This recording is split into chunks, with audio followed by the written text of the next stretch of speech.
नमस्ते दोस्तों, मैं हूं आपका दोस्त भगवती प्रसाद पुरोहित एडवोकेट। और आज के वीडियो में हम समझने वाले हैं कि माननीय उच्च न्यायालय मध्य प्रदेश के द्वारा एक बहुत बड़ा फैसला सुनाया गया है। और उस फैसले में यह बात आई है कि अगर आप किसी जमीन का अवैध कब्जा हटाना चाहते हैं, अर्थात आप धारा 250 का केस लगाना चाहते हैं, तो उसके लिए सीमांकन जरूरी है या नहीं। तो देखिए दोस्तों, इसमें सबसे पहले हम समझेंगे कि सीमांकन कब करवाया जाता है। उसके बाद में हम समझेंगे कि सीमांकन कैसे करवाया जाता है। उसके बाद में हम समझेंगे कि सीमांकन के बाद पड़ोसी कृषक या कब्जेदार क्या कर सकता है। उसके बाद में हम समझेंगे कि सीमांकन के बाद भूमि स्वामी क्या कर सकता है। तो इन सभी बातों को आज के वीडियो में हम समझने वाले हैं। आपने चैनल को सब्सक्राइब नहीं किया तो चैनल को सब्सक्राइब कर दीजिए, बेल आइकन को प्रेस कर दीजिए और इस वीडियो को फटाफट लाइक कर दीजिए, क्योंकि इस चैनल के माध्यम से आपको मिलती है सरल और आसान भाषा में कानून की नई नई जानकारी। तो आइए वीडियो को शुरू कर लेते हैं।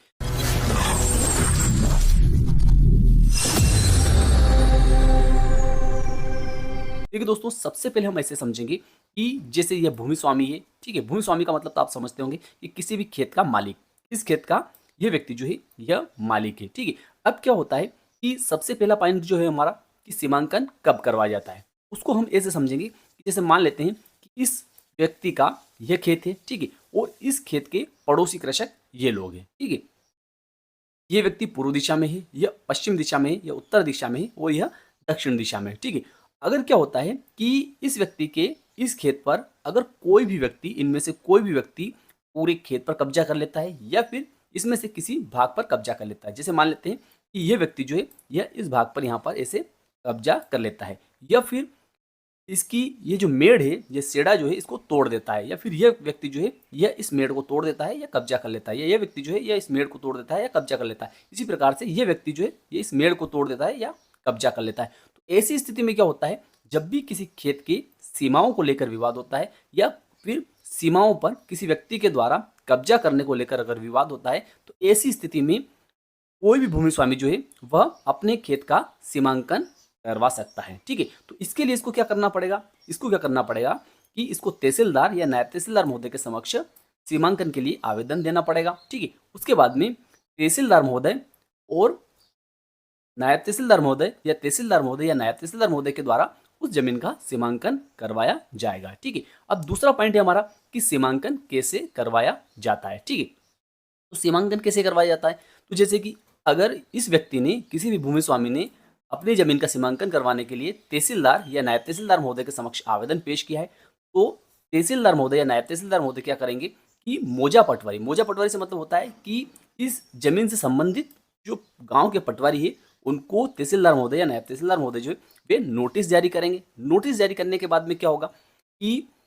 जो पड़ोसी कृषक है कि पूर्व दिशा में यह व्यक्ति है, पश्चिम दिशा में यह व्यक्ति है, उत्तर दिशा में यह व्यक्ति है, और दक्षिण दिशा में यह व्यक्ति, इन सभी लोगों को भी सूचना पत्र दिया जाएगा कि इस व्यक्ति ने इस जमीन का सीमांकन करवाने के लिए तहसीलदार या नायब तहसीलदार के समक्ष आवेदन पेश किया है, इसलिए इस जमीन का सीमांकन इस दिनांक को किया जाएगा। इस प्रकार का नोटिस जो है वह पटवारी महोदय को जारी किया जाएगा तहसीलदार के द्वारा, और पटवारी महोदय जो इन लोगों को जारी करेंगे, ठीक। अब देखिए एक चीज और समझ लीजिए कि जब इन लोगों को नोटिस दिया जाता है, तो उस नोटिस पर इन लोगों के हस्ताक्षर होना जरूरी है, ठीक है। किनके, पड़ोसी कृषकों के हस्ताक्षर होना जरूरी है। अगर ये लोग हस्ताक्षर नहीं करते हैं उस सूचना पत्र पर, तो फिर उस सूचना पत्र पर इस प्रकार की टिप अंकित होनी चाहिए कि इन लोगों ने हस्ताक्षर करने से इनकार किया। एक एक व्यक्ति का अलग अलग स्पष्ट विवरण होना चाहिए कि यह पूर्वी दिशा में यह व्यक्ति है, इसने, इसका नाम ये है, इसने हस्ताक्षर करने से मना किया। यह व्यक्ति है, इसने भी हस्ताक्षर करने से मना किया। यह व्यक्ति जो है इसने हस्ताक्षर करने से मना किया, और इस व्यक्ति ने भी हस्ताक्षर करने से मना किया। इस प्रकार की टिप उस सूचना पत्र पर अंकित होनी चाहिए, और जो अगर साइन करना चाहता है तो उसके साइन उस पर करवाने चाहिए, ठीक है। उसके बाद में जो उस सूचना पत्र में तारीख नियत की जाती है, जो तारीख दी जाती है कि इस तारीख को इस जमीन का सीमांकन होगा, जैसे मान लेते हैं कि 15 तारीख, ठीक है, 15/8/24 को, उदाहरण के रूप में हम मान रहे हैं 15/8/24 को अगर इस जमीन का सीमांकन होना है, तो 15/8/24 को ही उस जमीन का सीमांकन होना चाहिए। अगर तारीख आगे पीछे की जाती है, अगर 15/8/2024 को किसी कारणवश इस जमीन का सीमांकन नहीं हो पाता है, ऐसी स्थिति में नया नोटिस जारी करना चाहिए। इसको पटवारी को या राजस्व निरीक्षक को इन पड़ोसी कृषकों को वापस से नया नोटिस जारी करना चाहिए, और उस पर भी उसी प्रकार से प्रक्रिया करनी चाहिए कि इन्होंने साइन किए या नहीं किए, ठीक है। उसके बाद में जो भी तारीख निश्चित की जाएगी, जैसे 15/8/2024 निश्चित की जाएगी, तो इस तारीख को मौके पर जाकर राजस्व निरीक्षक महोदय या पटवारी महोदय को सीमांकन करना चाहिए। और सीमांकन कहाँ से शुरू होगा, तो स्थायी मेड़ों से शुरू होगा। स्थायी मेड़ किसे कहा जाता है, तो जैसे कांकड़ हो सकता है, कोई नाला हो सकता है, कोई सड़क हो सकती है, कोई पुराना रास्ता हो सकता है। इस प्रकार से वहाँ से आपको सीमांकन शुरू करवाना चाहिए, ठीक है। उसके बाद में जब सीमांकन किया जाता है तो वहाँ पर एक फील्ड बुक बनानी चाहिए। क्या करना चाहिए, एक फील्ड बुक बनानी चाहिए। उस फील्ड बुक में ये रहता है कि इस जमीन का सीमांकन जो किया या सीमांकन जहाँ से प्रारंभ हुआ वह किस बिंदु से शुरू हुआ, किस बिंदु पर खत्म हुआ, कहाँ किस बिंदु से किस बिंदु तक किस व्यक्ति की कितनी जमीन पाई गई या कितना अतिक्रमण पाया गया। जैसे मान लेते हैं कि यह व्यक्ति जो है इसने इस जमीन पर इस भाग पर अगर अतिक्रमण कर रखा है तो उसमें फील्ड बुक में ये लिखना चाहिए कि ए से बी भाग पर, ठीक है, इतनी इतनी जरीब और इतनी इतनी कड़ी, यहाँ से सी से डी भाग पर इतनी इतनी जरीब और इतनी कड़ी, और बी से सी भाग पर इतनी जरीब और इतनी कड़ी, और डी से ए भाग पर इतनी जरीब और इतनी कड़ी जो है इस व्यक्ति का अवैध अतिक्रमण पाया गया। इस प्रकार का विवरण जो है उस फील्ड बुक में लिखना चाहिए कि यहाँ से इस बिंदु तक इतनी कड़ी होती है, इस बिंदु से इस बिंदु तक इतनी कड़ी होती है। उसके बाद में मौके पर ही एक पंचनामा बनाना चाहिए। क्या करना चाहिए, पंचनामा वहाँ पर मौके पर बनाना चाहिए। पंचनामा जब बनाया जाता है उस पंचनामे में भी सारा विवरण होना चाहिए कि किस प्रकार से सीमांकन प्रारंभ किया गया और किस प्रकार से इस जमीन पर किस भाग पर अतिक्रमण पाया गया। इस बात का उल्लेख पंचनामे में करना चाहिए, ठीक है। तो देखिए यहाँ पर कितने दस्तावेज हो चुके हैं। पहला दस्तावेज हो चुका है सूचना पत्र, ठीक है, पहला दस्तावेज हो चुका है सूचना पत्र। दूसरा दस्तावेज हो चुका है फील्ड बुक। तीसरा दस्तावेज हो चुका है पंचनामा। अब उसके बाद में क्या होगा, उसके बाद में जो है एक दस्तावेज तैयार किया जाता है। जो अंतिम दस्तावेज होता है वो प्रतिवेदन होता है। प्रतिवेदन जो रहता है उस प्रतिवेदन में संपूर्ण विवरण होना चाहिए। संपूर्ण विवरण से मतलब होता है कि इस जमीन का जब सीमांकन किया गया, ठीक है, तो सबसे पहले क्या हुआ कि तहसीलदार ने पटवारी को आदेशित किया, ठीक है, पटवारी को आदेशित किया। कौन से आदेश से, कौन से प्रकरण से, कौन से पत्र क्रमांक से आपको आदेश प्राप्त हुआ है, कौन सी दिनांक का आदेश प्राप्त हुआ है, और उस आदेश के पालन में आपने इन लोगों को सूचना पत्र दिया है, इस बात का वर्णन होना चाहिए। फिर आपने मौके पर सीमांकन प्रारंभ किया, आपने फील्ड बुक बनाई, उसके बाद में आपने पंचनामा बनाया, और पंचनामा बनाने के बाद में पंचनामे में आपने क्या क्या पाया, ठीक है। अगर किसी व्यक्ति का कब्जा पाया तो उसका वर्णन करना चाहिए, नहीं पाएगा तो उसका वर्णन आपको करना चाहिए, ठीक है। मौके पर कब्जे दिलाने की कोई कार्रवाई आपने नहीं की, ऐसा भी उसमें वर्णन आपको करना चाहिए, क्योंकि कब्जा दिलाने का जो दायित्व है वह पटवारी का मौके पर नहीं है, उस कब्जा लेने की कार्रवाई अलग से होती है, ठीक है। अब इस प्रकार का प्रतिवेदन जो है वह संपूर्ण दस्तावेजों के साथ में, जैसा कि हमने वर्णन,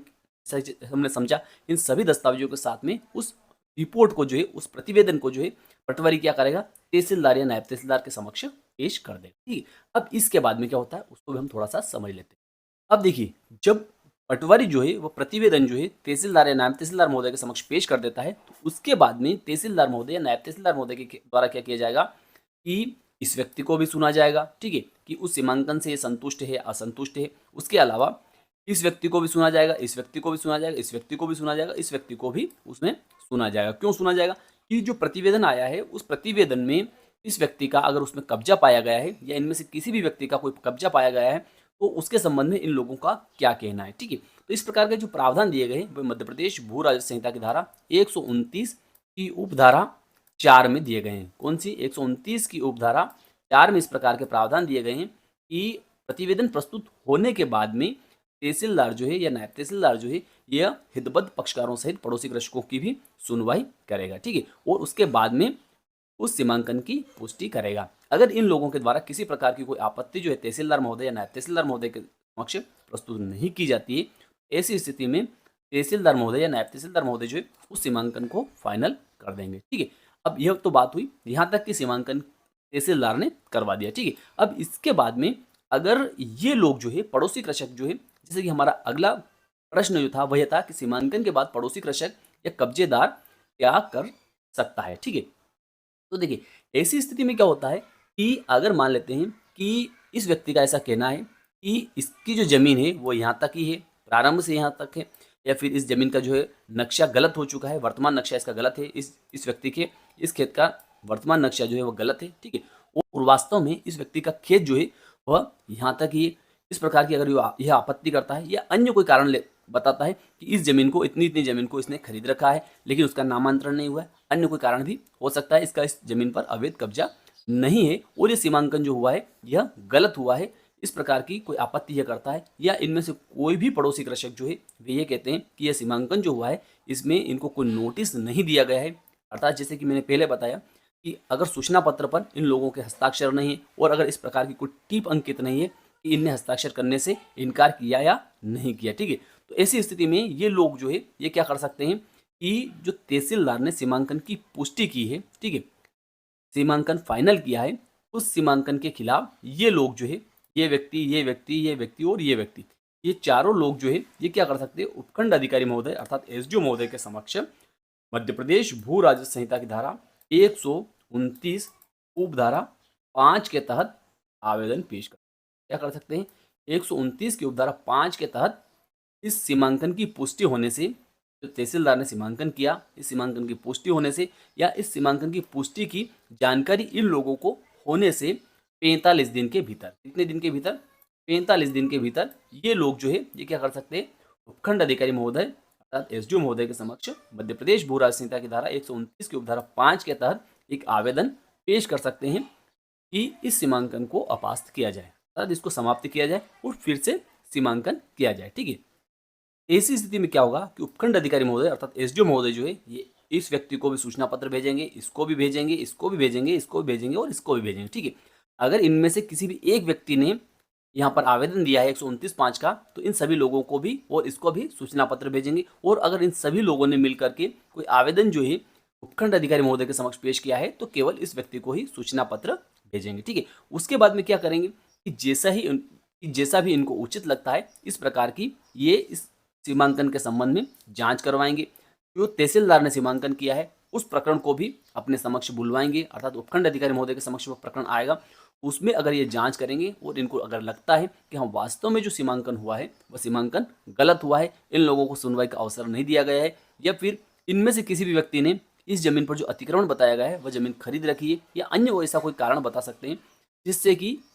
खंड अधिकारी महोदय को ऐसा लगे कि हाँ वास्तव में सीमांकन गलत हुआ, इसमें कोई गड़बड़ हुई है, तो ऐसी स्थिति में उपखंड अधिकारी महोदय जो है ये क्या करेंगे कि सीमांकन को निरस्त कर देंगे और फिर से सीमांकन करवाने का आदेश पारित कर देंगे। फिर से सीमांकन करवाने का आदेश पारित करेंगे, उसमें क्या होगा कि फिर से इन सभी लोगों को सुनवाई का अवसर दिया जाएगा अर्थात इनको सबको नोटिस दिया जाएगा, ठीक है। इनको नोटिस दिया जाएगा, इस व्यक्ति को भी नोटिस दिया जाएगा और उसके बाद में वापस से उसी प्रकार से सीमांकन होगा जैसे कि तहसीलदार ने सीमांकन करवाया था। कैसे कि स्थायी मेड़ों से सीमांकन किया जाएगा, फील्ड बुक बनाई जाएगी, उसमें पंचनामा बनाया जाएगा, पंचनामे में भी वो बातें लिखी जाएगी कि सीमांकनकर्ता पटवारी ने मौके पर क्या पाया है, ठीक है, या राजस्व निरीक्षक ने क्या पाया है, ठीक है। किसी का कब्जा है तो उसका वर्णन भी किया जाएगा, नहीं है तो उसका वर्णन भी किया जाएगा। अगर कोई व्यक्ति कोई दस्तावेज पेश करता है तो उसका वर्णन भी उसमें किया जाएगा, ठीक है। तो इस प्रकार से फिर से सीमांकन होगा और उस सीमांकन की रिपोर्ट जो है फिर से कहाँ पेश होगी, उपखंड अधिकारी महोदय, या अगर उपखंड अधिकारी महोदय जो है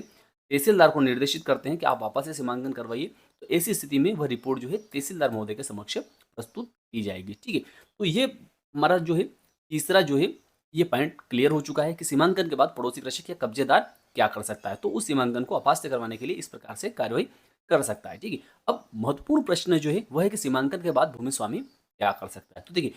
सीमांकन के बाद में भूमि स्वामी जो रहता है अर्थात जिस ये व्यक्ति जो है अगर इसकी जमीन पर इस भाग पर अगर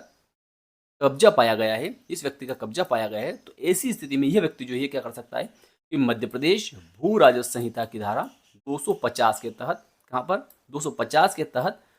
तहसीलदार या नायब तहसीलदार महोदय के समक्ष यह आवेदन दे सकता है।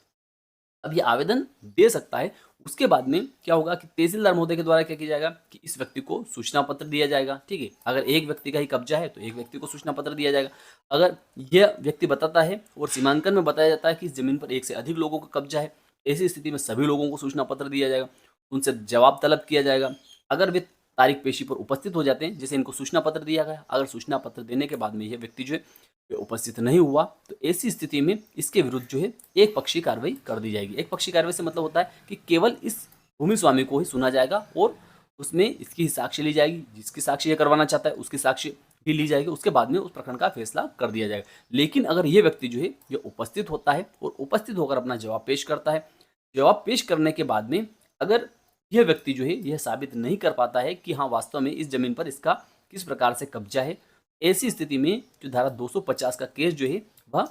इस व्यक्ति के पक्ष में, भूमि स्वामी के पक्ष में स्वीकार कर लिया जाएगा और इस जमीन का कब्जा दिलाने के लिए पटवारी को और राजस्व निरीक्षक को और पुलिस थाने को निर्देशित कर दिया जाएगा। अब देखिए, हमारे वीडियो का जो मूल उद्देश्य है वह यह है कि हाईकोर्ट ने, माननीय उच्च न्यायालय ने क्या आदेश पारित किया है। तो देखिए, माननीय उच्च न्यायालय ने एक केस था देवेश विरुद्ध रतिबाई तथा अन्य, जो कि माननीय उच्च न्यायालय के द्वारा 2024 में निर्णित किया गया है। न्यायमूर्ति द्वारकाधीश बंसल साहब ने निर्णित किया है और उस केस में आया है कि धारा 250 तथा 129 कब्जा प्रत्यावर्तन का आदेश, अर्थात कब्जा दिलाने का आदेश, हक का विवाद नहीं, अर्थात इस जमीन पर अगर किसी व्यक्ति ने कोई हक जताने का विवाद नहीं किया है तो ऐसी स्थिति में विवादित भूमि की सीमाओं के विषय में विवाद मौखिक साक्ष्य द्वारा विनिश्चित नहीं किया जा सकता। अर्थात इस जमीन पर अगर किसी व्यक्ति ने कब्जा कर रखा है, ठीक है, हमने बताया कि इस व्यक्ति ने अगर कब्जा कर रखा है और यह व्यक्ति जो है यह कहता है कि मेरी इस जमीन के इस भाग पर कब्जा है किसी अन्य व्यक्ति का, ठीक है, और ऐसी स्थिति में अगर ये तहसीलदार के समक्ष आवेदन दे देता है कि मेरी जमीन का कब्जा मुझे दिलाया जाए, ठीक है, तो इसमें आगे आया है मौखिक साक्ष्य द्वारा विनिश्चित नहीं किया जा सकता। ऐसा विवाद सक्षम राजस्व अधिकारी के सीमांकन के आधार पर ही विनिश्चित किया जा सकता है। का मतलब यह है कि अगर किसी भी जमीन पर अगर किसी व्यक्ति का अवैध कब्जा है तो आप मौखिक रूप से अगर ये कहते हैं कि उस पर कब्जा है तो यह नहीं माना जाएगा। इसके लिए सक्षम अधिकारी के द्वारा सक्षम आदेश के माध्यम से उस जमीन का आपको सीमांकन करवाना पड़ेगा। आपको यह बताना पड़ेगा कि किस भाग पर कितनी कितनी जमीन पर कैसे और किस व्यक्ति का कब्जा है और उसका आपने विधिवत सीमांकन करवाया या नहीं करवाया। जब तक आप उसका सीमांकन नहीं करवाएंगे तो आप धारा 250 का केस नहीं लगा सकते हैं। इस प्रकार का आदेश जो है, इस प्रकार का जो जजमेंट जो है, यह माननीय उच्च न्यायालय ने दिया है। मैं विश्वास रखता हूं कि आज का वीडियो आपको अच्छा लगा होगा। अच्छा लगा तो इस वीडियो को लाइक कर दीजिए, अधिक से अधिक लोगों को शेयर कर दीजिए। फिर मिलते हैं अगले वीडियो में, तब तक के लिए जय हिंद, जय